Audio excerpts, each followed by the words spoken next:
everyone. I hope you enjoy this clip. It's from a 4-week class I taught on atonement in the Bible and in Christian theology. We're constantly teaching these 4 to 6 week classes at the Center for Bible Studies. So if you're interested in joining us for the next class, you can check us out at www.jessup.edu/CBS, or you can follow the link in the description. It will take you there to our next class. And if you're interested in getting the content from this class or any of our other classes, please do consider becoming a member of the Center for Bible Study. You can donate whatever dollar amount you like, any recurring dollar amount. So for less than a cup of coffee a month, you can get access to all of our past Center for Bible Study classes, as well as entrance into all our future Center for Bible Study classes. And of course, you help ensure that we can continue to do this work on YouTube and other social media as well. So thanks for considering this support, and enjoy the clip from our communion, class. Right? Like, yes. Yeah. So this is a really great question, and actually somebody, one of the other students in the class, she's watching the recordings after, sent me this very question by email too, and so it's good for us to talk about. So I see that meal as kind of our ongoing participation in kind of the benefits of Jesus's offering, but it's more like I see it more like kind of the well-being kind of fellowship thing, like fellowshipping with the Lord at the table, enjoying His presence. I'm quite Catholic in this sense, in a mysterious way.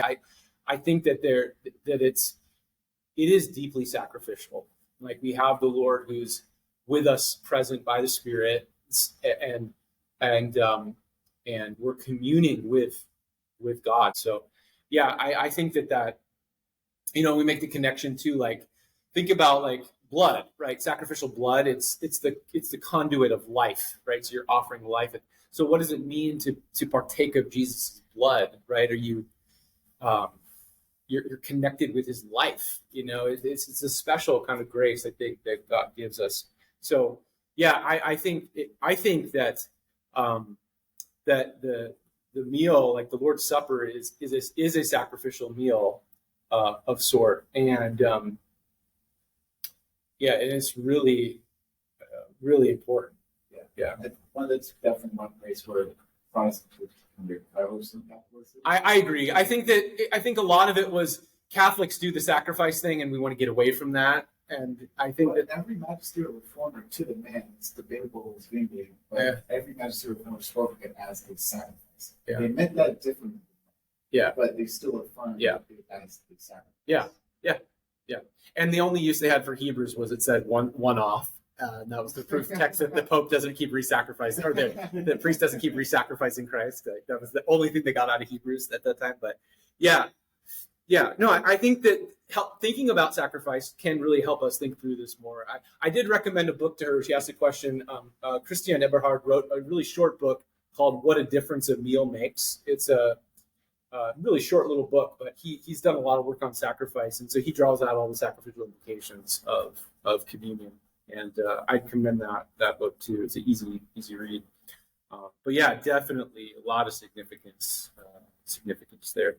It's kind of like, so what does Paul say? We're proclaiming the death of our Lord until He returns, which basically is a way of saying, like, we're capturing everything, right, in this meal. Like, we're binding ourselves to the new covenant, which is like what the meal does. It binds you to the new covenant and the priest who's at the altar, which is Jesus in heaven, the heavenly altar.